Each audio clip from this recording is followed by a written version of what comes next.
नमस्कार विद्यार्थी मित्रांनो, डॉक्टर सुशील स्पॉटलाइट या आपल्या युट्यूब चॅनलवर तुमचं सर्वांचं स्वागत आहे। 25 डिसेंबर 2022च्या चालू घडामोडींचं विश्लेषण द हिंदू, लोकसत्ता सकाळ आणि PIBच्या आधारे आपण बघणार आहोत। आपली जी पहिली न्यूज आहे बघा, तर ती इकॉनॉमिक्स संबंधीची आहे। सो इकॉनॉमिक्स मध्ये आपली जी पहिली न्यूज आहे त्याच्यामध्ये जे आहे की आधार संलग्न नसलेलं पॅन खातं जे आहे तर ते 31 मार्च नंतर जे आहे निष्क्रिय होणार आहे। म्हणजे तुमचं जे खातं आहे तर त्याला जे आहे बघा आधारशी जे आहे पॅन संलग्न असणं गरजेचं आहे। तर आता ज्या नागरिकांनी आपला कायम खाते क्रमांक जे आहे बघा परमनंट अकाउंट नंबर पॅन जे आहे तो आधारशी जोडलेला नाहीये, त्यांनी आधारशी जोडणं अपेक्षित आहे। तो आजच्या डेटमध्ये जे आहे बघा आर्थिक गुन्हे घडणं किंवा आर्थिक व्यवहारांमधली अनियमितता जी आहे तर ती आपल्याला क्लिअर करण्यासाठी हे खूप खूप महत्वाचं आहे। म्हणजे आता याच्यामधून जे आहे की त्यांचं पॅन जे आहे तर ते निष्क्रिय केलं जाईल बघा। तिच्यामुळे जे आहे एकतर प्राप्तिकर विभाग जो आहे इन्कम टॅक्स जे आहे त्यांनी आवाहन केलेलं आहे की तुम्ही तुमचं पॅन जे आहे तर ते तुमच्या आधारशी लिंक करून घ्या बिफोर 31 मार्च। 1961 चा प्राप्तिकर कायदा जो आहे त्याच्यातल्या ज्या तरतुदी आहे त्याच्यामध्ये जे आहे सवलत श्रेणीत नसलेल्या सर्व पॅन धारकांनी जे आहे 31 मार्च 2023 पूर्वी त्यांचं पॅन जे आहे ते आधारशी जोडणं अनिवार्य आहे। याच्यामध्ये जे आहे कसली सूट ज्यांना सवलत आहे त्यांच्या बाबतीमध्ये काही विषय येत नाही। सो मूळ जो आहे तो मुद्दा जे आहे बघा, किंवा असं तुम्ही नाही केलं तर मग 1 एप्रिल 2023 पासून जे आहे पॅन तुमचं निष्क्रिय होऊन जाईल बघा। सो केंद्रीय अर्थ मंत्रालयाने जे आहे मे 2017 मध्ये जे आहे अधिसूचना केली होती, त्याच्यानुसार जे आहे आसाम, जम्मू काश्मीर, मेघालय मधले जे रहिवासी आहेत तसेच अनिवासी भारतीय आणि 80 वर्षापेक्षा जास्त वयाच्या ज्येष्ठ नागरिकांना यात सवलत देण्यात आलेली आहे। MCQ करता हा मुद्दा एक फार महत्वाचा आहे बघा की तुम्हाला सवलत कुणाकुणाला दिलेली आहे। मे 2017 नुसार जे आहे आसाम, जम्मू काश्मीर, मेघालयातले रहिवासी, अनिवासी भारतीय आणि 80 वर्षापेक्षा जास्त वयाच्या ज्येष्ठ नागरिकांना सवलत आहे। सो यांनी पॅनला आधार कनेक्ट नाही केलं तरी आपल्याला चालणार आहे, बाकीच्यांनी ते करणं अपेक्षित आहे बघा। त्यानंतर पुढचा जो मुद्दा येतो तो म्हणजे काय की CBDT जे आहे बघा central board of directorate taxes जे आहे त्यांनी 30 मार्च रोजी जे आहे एक परिपत्रक काढलं होतं। त्या परिपत्रकामध्ये त्यांनी काय सांगितलेलं आहे की एकदा का तुमचं पॅन निष्क्रिय झालं की संबंधित व्यक्ती प्राप्तिकर कायद्यातील तरतुदीनुसार जे आहे ज्या काही कारवाया होऊ शकतात त्याच्यासाठी जबाबदार असणार आहे। म्हणजे उद्या तुमच्यावर जे आहे तर ते प्राप्तिकर विभाग जो आहे तर तो ऍक्शन घेऊ शकतो। तर तो एक मुद्दा येतो बघा। आजकाल जे आहे ना की आपण ज्याला म्हणतो ना की स्मार्ट गुन्हे जे आहे आर्थिक अनियमितता, जसं फॉर एक्झाम्पल आपण एक न्यूज बघितली होती GSTच्या बाबतीतली न्यूज, तुम्ही जर आठवत असेल तुम्हाला तर GSTच्या बाबतीमध्ये जर असं आढळून आलं की एखादी संस्था जी आहे ती वारंवार जे आहे इंटेन्शनली जे आहे GSTची अनियमितता त्यांच्यामध्ये आहे, इंटेन्शनली त्यांनी ते केलेलं आहे, तर त्या केसमध्ये त्यांच्यावर गुन्हा दाखल होऊ शकतो। ते क्राईमच्या याच्यात टाकला बघा की तो एक गुन्हा आता असणार आहे। तो आता जे आहे रिसेंट आपण ते बघितलेलं आहे, कारण आर्थिक अनियमितता जी आहे ती दिवसेंदिवस वाढते। मग निष्क्रिय पॅन वापरून जे आहे प्राप्तिकर परतावा भरता येणार नाही। म्हणजे तुम्हाला जर इन्कम टॅक्स भरायचा आहे तुमचा तर इन्कम टॅक्स साठी पॅन जे आहे ते सक्रिय पाहिजे, तुम्हाला निष्क्रिय याच्यातून ते भरताच येणार नाही, ते गरजेचं आहे। आणि मग त्याच्यामुळे प्रलंबित धन परताव्याची प्रक्रिया सुद्धा केली जाणार नाही। तुमचा जो प्रलंबित त्यांच्याकडे जे काय आहे त्यांच्याकडून येणार आहे ते तुम्हाला नाही मिळणार। सो निष्क्रिय पॅन मधून जे आहे प्रलंबित परतावा केला जाणार नाही। जसं म्हणजे for example tax deduction at source जे आहे TDS कट होतो, मग त्या TDS मधून तुमचं जर जास्तीचा TDS गेला असेल तुमच्या याच्यापेक्षा जे आहे टॅक्स पेक्षा तो परत येणं अपेक्षित आहे। मग अशा गोष्टी होतील का? आता सदोष परतावा दुरुस्त केला जाऊ शकत नाही, जास्त दराने जास्त कर आकारला जाईल बघा। तो मूळ जे आहे सदोष परतावा तुम्हाला मिळणार नाही। मूळ जे आहे की जास्त तुम्हाला जे आहे टॅक्सेस लागू शकतात आणि हे सगळं इन्कम टॅक्स डिपार्टमेंट डील करेल बघा। ओबीसीच्या जातीनिहाय जनगणनेबाबत जे आहे केंद्राला सुप्रीम कोर्टाने जे आहे तर ती नोटीस दिलेली आहे। आता मूळ जे आहे बघा सर्वोच्च न्यायालयामध्ये ओबीसी जातीनिहाय जनगणनेसाठीच्या याचिका बऱ्याच आहेत की त्याच्याबद्दल केंद्राची जी भूमिका आहे ती आपण ऑलरेडी बघितली होती। केंद्र सरकारने जे आहे ओबीसी जातीनिहाय जे आहे तर ते जनगणना करण्यासाठी नकार दिला होता। त्याची कारणंही आपण बघितली होती। कुठली कारणं होती मला कमेंट बॉक्समध्ये सांगा बरं। आता मूळ इच्छामध्ये जे आहे की इतर मागासवर्गीय जे आहे ओबीसी त्यांची जातनिहाय जनगणना करण्याचे आदेश दिले जावेत यासाठी कोर्टामध्ये याचिका आहे। मग आता हे का करायचं आहे बघा, तर एकतर जातनिहाय सर्वेक्षण नाही किंवा जात आधारित जनगणनेच्या अभावामुळे जे आहे सरकार मागासवर्गीयांमधील सर्व घटकांना कल्याणकारी योजनाचे लाभ जे आहे ते योग्यरित्या देऊ शकत नाही. मला जर मागासवर्गीयांना जे आहे योग्य पद्धतीने त्यांचे लाभ द्यायचे असेल तर त्यांचं सर्वेक्षण तुमच्याकडे असलं पाहिजे, त्यांची आकडेवारी तुमच्याकडे असली पाहिजे, असा तो मुद्दा आहे आणि हे फार गरजेचं आहे. आता मग योग्य आकडेवारी नसल्यामुळे निश्चित धोरणं पण तुम्हाला आखता येत नाही. तुम्हाला माहित पाहिजे की गरजू लोक किती आहेत, कोणाला गरज आहे. सो बेसिक्स आहे तर हे विचारलं जात आहे किंवा ते आहेत बघा. सो बघूयात आता काय होतं. आता ऑलरेडी जे आहे केंद्र सरकार आणि न्यायालय जे आहे बघा यांच्या बाबतीमध्ये आपण बघतोय कोलेजियम वरून जे इश्यू सुरू आहेत मग त्या केसमध्ये कुठल्या गोष्टी वर्क होतात. आता जे आहे बघा शाही ईदगाह मशीद जी आहे मथुराची, तर तिच्या सर्वेक्षणाचे आदेश जे आहे ते मथुरा कोर्टाने दिलेले आहेत बघा. मग आता हा एक नवीन जो आहे तर तो विवाद समोर आलेला आहे. बाबरी मशिदीचे केस ज्या वेळेस सुप्रीम कोर्टाने त्याचा निर्णय दिला होता त्यानंतरच शाही ईदगाह मशिदीच्या बाबतीमध्ये नंबर ऑफ याचिका ज्या आहेत त्या सुप्रीम कोर्टाकडे गेल्या होत्या किंवा वेगवेगळ्या कोर्टात आल्या. आता याच्यामध्ये जे आहे मथुरा कोर्टाने याच्या सर्वेक्षणाचे आदेश दिलेले आहेत. मग आता याची पार्श्वभूमी काय आहे ती आपण बघूयात. आता मथुरेमध्ये जे आहे ज्या ठिकाणी शाही ईदगाह मशीद आहे बघा तिथं कृष्ण जन्मभूमी असल्याचा दावा काही हिंदू संघटनांनी केलेला आहे आणि त्यामुळे जे आहे या जागेवरची मशीद जी आहे ती हटवण्यात यावी आणि तिथं कृष्ण भक्तांना प्रार्थना करण्याची परवानगी मिळावी अशी एक याचिका जी आहे तर ती करण्यात आली होती. आता याचे जर पार्श्वभूमी बघितली ती अशी आहे की मुघल सम्राट औरंगजेब जे आहे त्याच्या आदेशावरून 1969 जे आहे बघा आता इथं जे आहे हा जो आहे बघा तर 1969 जे आहेत नाही कारण औरंगजेब जे आहे तर ते जे आहे त्याचा कार्यकाळ जो आहे तो हा नाही आहे. 1707 मध्ये जे आहे औरंगजेब नाही बघा. सो हे मूळ जे आहे ही तारीख जी आहे ती गडबड इथं न्यूजपेपर मधली तर ती आपण चेंज करून घेऊ. का आता हे एक विचार आहे की कटरा केशव देव मंदिराच्या एकूण जे आहे 13.37 एकर जमिनीवर ही मशीद बांधण्यात आली होती बघा. ओके. तो मुघल सम्राट औरंगजेब जे आहे तर त्याच्या आदेशावरून इथं जे आहे कटरा केशव देव मंदिराच्या एकूण 13.37 एकर जमिनीवर मशीद ही उभी करण्यात आलेली आहे असा दावा हिच्यात आहे. आता ही याचिका न्यायालयाने सुरुवातीला फेटाळली होती बघा. हे न्यायालय म्हटलं की नाही आम्ही हे एंटरटेन करणार नाही. त्याचं रिझन जे आहे तर ते ह्या प्रार्थना स्थळ कायद्यामध्ये आहे बघा. प्रार्थना स्थळ कायदा 1991 म्हणजे जे आता बघा राज्यसेवेच्या मुलाखती आजपासून आपल्या सुरू होत आहेत, मॉक इंटरव्ह्यू जे आहेत आणि लक्ष्मीकांत देशमुख सरांचं राज्यसेवेच्या मुलाखतीसाठीचं पहिलं सेशन आपल्या इथं जे झालं होतं ना तिच्यामध्ये या कायद्यावर सरांनी प्रश्न विचारला होता. सरांनी एक सॅम्पल मुलाखत जी आहे तर ती एका कॅन्डिडेटची घेतली होती आणि त्या कॅन्डिडेटला हा प्रश्न विचारला होता प्रार्थना स्थळ कायदा 1991चा. सो बघा प्रार्थना स्थळ कायदा 1991 जे आहे 15 ऑगस्ट 1947 मध्ये धर्मस्थळांची असलेली स्थिती आणि दर्जा कायम ठेवण्यात आलेला आहे बघा. म्हणजे प्रार्थना स्थळ कायदा 1991 तुम्हाला काय सांगतं की 15 ऑगस्ट 1947 मध्ये जी काही धर्मस्थळ भारतामध्ये आहे म्हणजे या तारखेला ती ज्या स्थितीत आहे जशी आहे तशीच ठेवायची, तिच्यामध्ये बदल करण्याचे प्रयत्न करायचे नाहीत. तो मुद्दा आहे आणि या कायद्याचा हवाला देऊन जे आहे ही याचिका फेटाळली होती बघा त्यावेळेस जे आहे. तर ही याचिका दाखल करण्यात आली.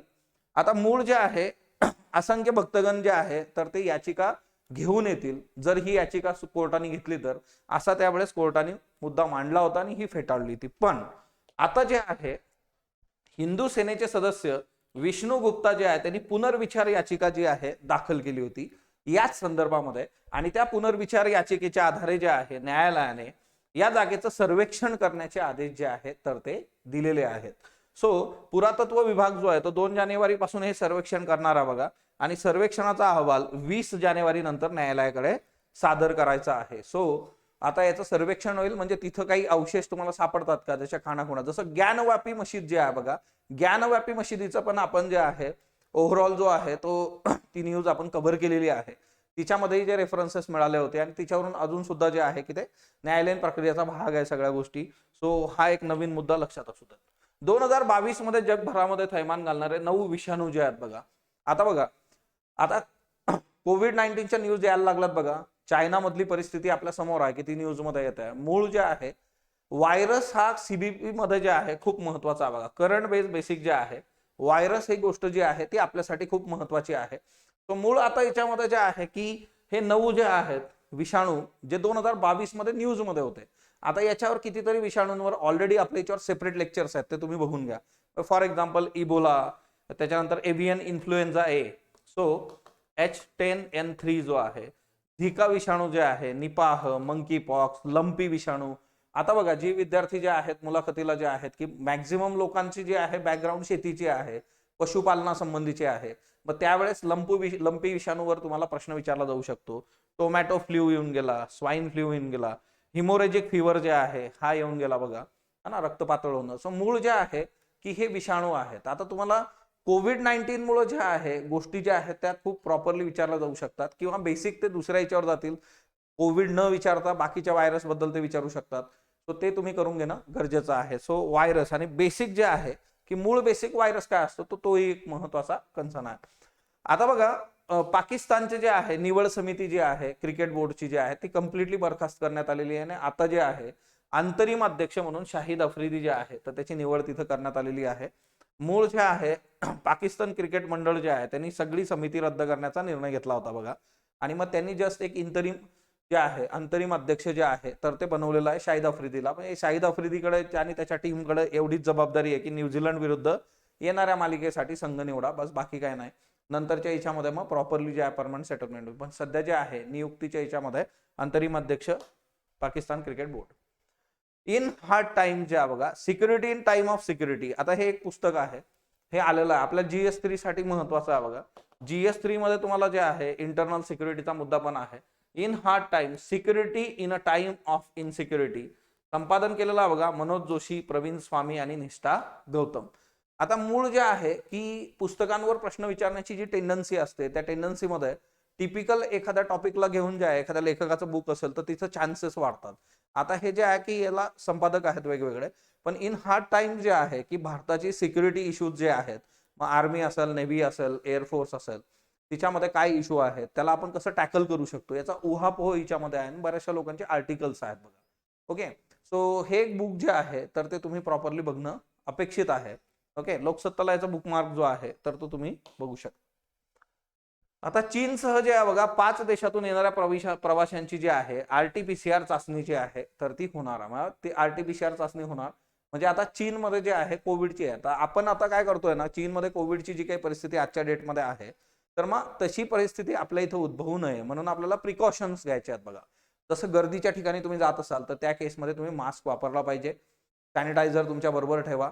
आता कसं आहे ना की आपण त्या याच्यामध्ये रिलॅक्स होतो त्या मानाने जे आहे, परंतु आपल्या इथं तशी परिस्थिती उद्भवू नये म्हणून आपण काळजी घेणं अपेक्षित आहे. सो आता चीन, जपान, दक्षिण कोरिया, हाँगकाँग आणि थायलंड हे जे देश आहेत या देशांमधून जर कुणीही भारतात येत असेल तर त्यांच्यासाठी RT-PCR चाचणी जी आहे तर ती कंपल्सरी आहे बघा. आणि मूळ ह्या सर्व याच्यात जे आहे की एकतर इथली कनेक्टिव्हिटी जास्त आहे, इथले पेशंट्स आणि त्या सगळ्या गोष्टी, तर आपल्याला प्रिकॉशन म्हणून हे करणं अपेक्षित आहे. नेक्स्ट म्हणजे आहे बघा, जगातल्या 500 प्रभावशाली मुस्लिमांची यादी जी आहे रॅबिटनी जाहीर केलेली आहे. आता रॅबिट काय आहे? रॅबिट जे आहे बघा जॉर्डन मधील Royal Aal al Bayt Institute for Islamic Thought. Okay, याचा शॉर्ट फॉर्म जो आहे तो रॅबिट आहे. तर रॅबिटनी 500 प्रभावशाली मुस्लिमांची यादी जाहीर केलेली आहे बघा. आता ही एक इस्लामिक NGO आहे. फक्त या अहवालावरून सध्या जो वादविवाद आहे की हिच्यामध्ये यांनी जे आहे आतंकवादी म्हणून ज्या काही संघटना आहेत काम करतायत आजच्या डेटमध्ये जागतिक स्तरावर ज्याला आतंकवादाचा ठप्पा लागलेला आहे अशातल्या पण लोकांची नावं हिच्यामध्ये घेतलेली आहे. ओके, सो प्रभावशाली हिच्यामध्ये घेणं अपेक्षित नव्हतं. सो ह्या NGOनी ते घेतलेलं आहे बघा. आता मूळ जे आहे हिच्यामध्ये सौदी अरेबियाचे राजा सलमान बिन अब्दुल अजीज अल सौद जे आहे तर ते 1 नंबरला आहेत. तो आजच्या डेटमध्ये जे आहे सर्वात प्रभावशाली मुस्लिमांच्या यादीमध्ये सौदी अरेबियाचे राजा सलमान बिन अब्दुल अजीज सईद जे आहेत तर ते आहेत बघा. त्याच्यानंतर जे आहे इराणचे अयतुल्ला अली खामेनी जे आहे ते दुसऱ्या क्रमांकावर आहे.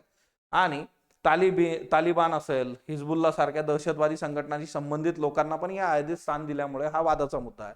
भारतीय मुस्लिमांची नावं पण हिच्यामध्ये आहेत. त्यातल्या त्यात जे आहे बघा जमियत उलेमा ए हिंद चे अध्यक्ष मौलाना महमूद मदनी यांना पर्सन ऑफ द इयर 2023 ही पदवी देण्यात आलेली आहे. 2023 साठीचं जे आहे पर्सन ऑफ द इयर हे मिळवणारे मदनी हे एकमेव व्यक्ती आहेत बघा तिच्यामध्ये. आणि जगातल्या सगळ्यात प्रभावशाली मुस्लिमांच्या यादीमध्ये त्यांचा क्रमांक 15वा आहे. सो तो एक मुद्दा लक्षात असू द्या.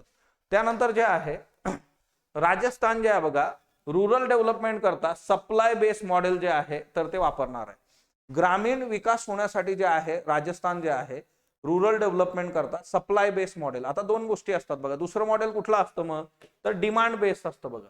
डिमांड बेस्ड, जी काही मागणी असेल तसा पुरवठा जो आहे. आता सप्लाय मध्ये ऑलरेडी जे आहे की जास्तीचे रिसोर्सेस ऑलरेडी आपण ते प्रोव्हिजन्स करत जाणार, की फ्युचरमध्ये कशाची गरज पडू शकते ते आपण प्रोव्हाइड करणार तिथं. दोन गोष्टी ज्या बघा, डिमांड बेस मध्ये ज्याची मागणी आली ती प्रोव्हाइड करा, सप्लाय बेस मध्ये ज्याची मागणी होऊ शकते भविष्यामध्ये आपल्याला ज्या गोष्टी गरजेच्या आहेत ते ऑलरेडी तिथं प्रोव्हाइड करणं ते गरजेचं आहे बघा. ओके, म्हणजे फॉर एक्झाम्पल, चला याचं एक्झाम्पल जे आहे की एकदा मी आता PSI चे पण इंटरव्ह्यू होतील बघा. तर बऱ्याच ठिकाणी आपण असं बघतो की PSI साठी म्हणजे आता पोलीस चौकी जी असते तर ती एखाद्या छोट्याच्या जागेत असते, एखाद्या ब्रिजच्या खाली पोलीस चौकी. आता पुण्यामध्ये पण तुम्हाला बघायला मिळतं. आता हे होतं का, कारण ज्यावेळेस शहर एक्सपांड होतंय तर तिथं पोलीस स्टेशनसाठी डेडिकेटेड जागा सोडली गेली पाहिजे. कारण जेव्हा एक्सपान्शन होत जातं बघा, डेव्हलपमेंट आपण करत जातो, तर त्या डेव्हलपमेंटच्या नादामध्ये काय होतं ना, इश्यू काय असतो की आपण तिथं येत्या काळामध्ये क्राईम वाढू शकतो, तिथं पोलिसांची जबाबदारी आणि पोलिसांची गरज जी आहे ती भासू शकते. तर ह्या सगळ्या गोष्टी आपण बाजूला ठेवतो, त्या ध्यानीमनी नसतात. आणि जेव्हा क्राईम रेट वाढायला लागतो तिथं मानवी वस्ती येते, संसाधनं येतात, मग क्राईम रेट, मग पोलीस चौकी, मग तिथं जागाच नसते बघा. म्हणून जे आहे की सप्लाय बेस्ड मॉडेल काय करतं की इच अँड एव्हरीथिंग तुम्हाला फ्युचरमध्ये काय लागणार ते घ्या तिथं. सो आता राजस्थाननी ही प्रोसेस इनिशिएट केलेली आहे बघा. सो रुरल डेव्हलपमेंटसाठी जे आहे डिमांड ड्रायव्हन वर्क्सच्या ऐवजी सप्लाय बेस्ड इनिशिएटिव्हवर हे केलेलं आहे. आणि याच्यामध्ये इन्फ्रास्ट्रक्चर जे आहे तर ते गावामध्ये यांना उभं करायचं आहे बघा. त्यानंतर जे आहे की पब्लिक ऍसेट्स जे आहेत बघा. आता पब्लिक ऍसेट जे आहे म्हणजे तिथं काय काय इन्फ्रास्ट्रक्चरल गोष्टी आपण करून ठेवलेल्या आहेत. पब्लिक ऍसेट, सार्वजनिक जे आहे मालमत्ता जे आहे तर ते पण मार्क करायचं बघा. आणि त्याचे जॉग्राफिकल मॅपच्या याच्यावर त्याला डील करायचं, हा याच्यामध्ये मुद्दा आहे. तो बेसिक जे आहे राजस्थान आता पंचायत राजसाठी जे आहे सप्लाय मॉडेल जे आहे, सप्लाय बेस्ड मॉडेल घेऊन येत आहे. सो तो एक मुद्दा लक्षात ठेवा. त्यानंतर नेक्स्ट वन जे आहे बघा, राजस्थानची दुसरी न्यूज आहे की इथं जे आहे बघा सेक्रेड ग्रूव्स जे आहेत, त्याला आपण मराठीमध्ये जे आहे आपल्याकडे देवराई असं म्हणतो. हे सॅक्रेड ग्रूव्स जे आहेत तर ही जंगलं जी असतात बघा, पवित्र जंगलं, ती टिकवणं आपलं काम असतं महाराष्ट्रामध्ये. याच्यावर मूव्ही पण आहे बघा देवराई नावाचा. तर मूळ जे आहे की दिवसेंदिवस याचं जे आहे डिग्रेडेशन होत आहे. आणि आज राजस्थानला जे आहे की याचं डिग्रेडेशन नको आहे, तर याचं संवर्धन व्हायला पाहिजे. म्हणून त्यांनी 225 किलोमीटरची यात्रा जी आहे लोकांनी तिथं केलेली आहे की आमचे जे सेक्रेट ग्रूव्ज आहेत, आमची जी पवित्र वनं आहेत, तर ती तुम्ही जे आहे त्याला नुकसान पोहोचवू नका, त्या आशयाने जे आहे. आता याच्याशी रिलेटेड माळढोकचा पण एक महत्वाचा रेफरन्स आहे, तोही आपल्याला बघायचा आहे. आता 225 किलोमीटरची यात्रा लोकांनी इथं केलेली आहे बघा. आणि त्यांचं म्हणणं जे आहे की तुम्ही प्रोटेक्शन ऑफ ओरान्स किंवा सॅक्रेड ग्रूव्ज, आता हा शब्द एक लक्षात ठेवायचा, ओरान्स जे आहे. आता हे जे ओरान्स आहे म्हणजे तुम्हाला हा जो फोटो इथं दाखवला हे काय ना, हे सॅक्रेड ग्रूव्ज आहेत बघा, हे ओरान्स ट्री आहे. तर मूळ जे आहे की हे जे ओरान्स आहेत हे काय आहेत तर नैसर्गिक अधिवास आहेत. कुणासाठी, तर भारतातला क्रिटिकली एंडेंजर्ड पक्षी जो आहे ज्याला आपण माळढोक म्हणून ओळखतो, ग्रेट इंडियन बस्टर्ड जे आहे बघा, GIB जे आहे, तर त्याच्यासाठी जे आहे. तर हे सॅक्रेड ग्रूव्ज जे आहे, आता तुम्हाला UPSC प्रिलिम्स जे आहे अशा गोष्टी विचारते, ओरान्स UPSC प्रिलिम्सचा म्हणजे ती ह्या शब्दाला उचलू शकतात. मग आता एकतर जे आहे हे नॅचरल जे आहे तर ते अधिवास आहे. जर हा नॅचरल अधिवास राहणार नाही तर हा पक्षी राहणार नाही. आणि हा पक्षी ऑलरेडी क्रिटिकली इंडेंजर्ड आहे. सो तो एक महत्वाचा याच्यामध्ये मुद्दा आहे. आता बरेचसे पक्षी जे आहे मधल्या काळामध्ये गेलेले आहेत बघा, कारण पॉवर लाईन जे आपण बघितलं होतं, माळढोक जे आहे विजेच्या तारांना धडकून जे आहे की माळढोकचा मृत्यू होणं, ह्या गोष्टी झालेल्या आहेत. ओके, मग आता माळढोक पक्षी तुमच्या समोर आहे बघा. या पक्षाचं वैशिष्ट्य काय आहे, माळढोकचं वैशिष्ट्य जे आहे की आता ही फ्लॅगशिप स्पेसिस आहे बघा ग्रासलँडची. आता हे काय प्रकरण असतं ना, फ्लॅगशिप ना स्पेसिस जे आहे, तो फ्लॅगशिप स्पेसिस जे आहे बघा म्हणजे ग्रासलँड जे आहे, गवताळ प्रदेश जो आहे, त्या गवताळ प्रदेशाचं स्वास्थ्य कसं आहे हे तुम्हाला माळढोक सांगतो बघा. So it is a flagship species ना फॉर ग्रासलँड जे आहे. आता याचं IUCN स्टेटस आत्ताच आपण बघितलं, IUCN स्टेटस याचं काय आहे, क्रिटिकली इंडेंजर्ड आहे बघा. आता जी लोक सोलापूरची आहेत, सोलापूरचे बरेच विद्यार्थी आहेत बघा, आता राज्यसेवा असेल, PSI असेल, नानज अभयारण्य जे आहे नानजचं, तर तिथं माळढोकसाठी आहे. तर तुम्ही जे आहे ग्रेट इंडियन बस्टर्ड लक्षात ठेवला पाहिजे. पण त्याच्याही पलीकडे आता करंटमध्ये हे कसं आलेलं आहे, तर सुप्रीम कोर्टाने आता मधल्या काळात काय सांगितलं होतं, सुप्रीम कोर्ट म्हटलं की जसं आजच्या डेटमध्ये आपल्याकडे जे आहे प्रोजेक्ट टायगर तुम्ही राबवला, तसा तुम्ही प्रोजेक्ट ग्रेट इंडियन बस्टर्ड राबवा. म्हणजे काय, की हा जो पक्षी आहे याचं संवर्धन आपल्याला चांगल्या पद्धतीने करता येईल. आता हा राजस्थानचा जो आहे तर तो स्टेट बर्ड पण आहे बघा. राजस्थानचं जे आहे स्टेट बर्ड हा आहे. त्याच्याबरोबरच दुसरं याचं वैशिष्ट्य जर तुम्ही बघितलं तर आपला जो वाईल्ड लाईफ प्रोटेक्शन ऍक्ट आहे बघा, त्या वाईल्ड लाईफ प्रोटेक्शन ऍक्टच्या शेड्यूल 1 मध्ये याला टाकलेलं आहे. म्हणजे याची जी काळजी आहे wild life protection act schedule 1 जे आहे बघा, तर तिच्यामध्ये आहे की सिक्युरिटी जास्तीची प्रोव्हाइड केलेली आहे. फ्लॅगशिप स्पीसीज आहे बघा ग्रासलँड संबंधीची. तो माळढोक पक्षी जो आहे तर तो टिकला पाहिजे. याचं अस्तित्व पाकिस्तानमध्ये पण तुम्हाला बघायला मिळतं. भारतामध्ये पण जे आहे त्याने क्रिटिकल एंडेंजर्ड याची संख्या खूप दिवसेंदिवस कमी होते आहे. तो ही आपली जबाबदारी आहे की माळढोक जे आहे तर ते जगलं पाहिजे. आणि मग त्याच्यासाठी दोन गोष्टी आहे की ओरान्स टिकलं तर हे टिकणार आहे. राजस्थान मधला तो रेफरन्स आहे, महाराष्ट्रातला सोलापूरचा नानदचा रेफरन्स आहे, तो लक्षात ठेवा बघा. ओके, आजचा प्रश्न घ्या IAS राज्यसेवेसाठी. What was the government's response to the war in Ukraine and the stand off with China. चायनाचं जे काही सध्याची आता परिस्थिती आहे, चायनाने आता मधल्या काळात पण गडबड केली बघा. तो चायना आणि युक्रेनच्या वॉर भारताचा स्टँड काय आहे आणि where does it stand on Russia जे आहे की रशियाच्या बाबतीतली आपली भूमिका काय आहे. सो तो पण एक मुद्दा तुम्हाला लक्षात ठेवायचा आहे. स्पॉटलाइट इयरबुक जानेवारीमध्ये तुमच्या हातामध्ये असेल. सो स्पॉटलाइट इयरबुक साठी तुम्ही जे आहे तुमच्या जवळच्या विक्रेत्यांकडे जे आहे तशी मागणी करू शकता. स्पॉटलाइट अकॅडमीचं ऍप जे आहे ते डाउनलोड करून घ्या, कारण ऍपवर आता जे आहे 3 कोर्सेस नव्याने लॉन्च होत आहेत. या वीकमध्ये ते लॉन्च होतील बघा येणाऱ्या. सो राज्यसेवा 2023 कॉम्प्रिहेन्सिव्ह प्रिलिम्स बॅच जी आहे तर ती आपण लॉन्च करतोय. याच्यामध्ये जे आहे ऑनलाईन ऑफलाईन GSC सॅट हा ना आणि याचं टीचिंग जे असेल, जसं आता आपण मेन्स मध्ये जे आहे डिस्क्रिप्टिव्ह गोष्टी बघत होतो, आता जे आहे तर हे MCQ बेस्ड जो आहे तो अप्रोच असेल बघा. तो रेग्युलर टेस्ट याच्यामध्ये असतील बघा, सब्जेक्ट वाईज ॲज वेल ॲज कॉम्प्रिहेन्सिव्ह जे आहे 5 महिन्याचा कालावधी याच्यासाठी आहे. सोमवार ते शनिवार 6 ते 8 जे आहे ही बॅच असेल बघा. त्यानंतर जे आहे UPSC प्रिलिम्स बॅच जी आहे तर ही पण बॅच जी आहे बघा GS प्लस CSAT जे आहे. आणि यामध्ये जे आहे सब्जेक्टिव्ह वाईज टेस्ट आणि MCQ अप्रोच जो आहे तो असणार आहे. 2 जानेवारी पासून जे आहे ही बॅच पण जी आहे 6 ते 8 जे आहे तर ती सुरू होणार आहे बघा. त्यानंतर नेक्स्ट म्हणजे आहे कंबाईनची बॅच ऑलरेडी सुरू झाली आहे. कंबाईन ग्रुप बी जे आहे, तुम्हाला कंबाईन ग्रुप बी साठी प्रिपेअर करायचं आहे कॉम्प्रिहेन्सिव्ह लेवलला, तर तुम्ही जे आहे ही बॅच जॉईन करू शकता. ऑनलाईन ऑफलाईन अशा दोन्ही मोडमध्ये आहे. आयोगाच्या सुधारित अभ्यासक्रमानुसार याच्यामध्ये जे आहे गोष्टी वर्क होतात बघा. त्याच्यानंतर नेक्स्ट म्हणजे आहे हिस्ट्रीचं मॉड्यूल कंबाईन साठीचं ओपन झालेलं आहे बघा. त्याच्यानंतर जॉग्राफी मॉड्यूल कंबाईन साठीचं ओपन झालेलं आहे. त्यानंतर 100 डेज आन्सर रायटिंग प्रोग्राम जो आहे तो सुरू आहे. डेली 4 प्रश्न मराठी इंग्लिश मध्ये तुम्हाला दिले जातात आणि ते तुम्हाला लिहून चेक करून दिले जातात बघा. तो ऑप्शनल सब्जेक्ट मध्ये जॉग्राफी आणि मराठी लिटरेचर जे आहे आणि अँथ्रोपॉलॉजी. सो वैकल्पिक साहित्य मराठी जे आहे बघा तर तो आपल्याकडे ऑप्शनल सुरू आहे, तुम्ही एनरोल करू शकता. राज्यसेवा इंटिग्रेटेड बॅच 2023 सुद्धा सुरू आहे, तिच्यामध्ये तुम्हाला जे आहे एनरोल करता येईल बघा. स्पॉटलाइट नोट जे आहे ते ऍपवर अवेलेबल आहेत, तिथून तुम्ही जे आहे तर ते डाउनलोड करू शकता. तुम्हाला मी सांगितल्याप्रमाणे आता 2 नंबर तुमच्या समोर आहे बघा. बऱ्याच लोकांचे कॉल मिस होते ते कारण दिवसेंदिवस जे आहे ते लोड वाढतोय तिथं. तो 7447665769 हा आधीपासूनचा नंबर आहे. त्याच्याबरोबरच 827527 आणि 5769 जे आहे बघा 827 527 5769. सो हा टीम स्पॉटलाइटचा एक दुसरा नंबर आहे. पण स्ट्रिक्टली याच्यावर जे आहे बघा कॉल जे आहे 10 ते 6 ही तुमच्यासाठीची वेळ आहे बघा. तुम्ही त्याच्यानंतर जे आहे मेसेज वगैरे करू शकता. डॉक्टर सुशील स्पॉटलाइटला टेलिग्राम आणि युट्यूबवर फॉलो करा. धन्यवाद विद्यार्थी मित्रांनो.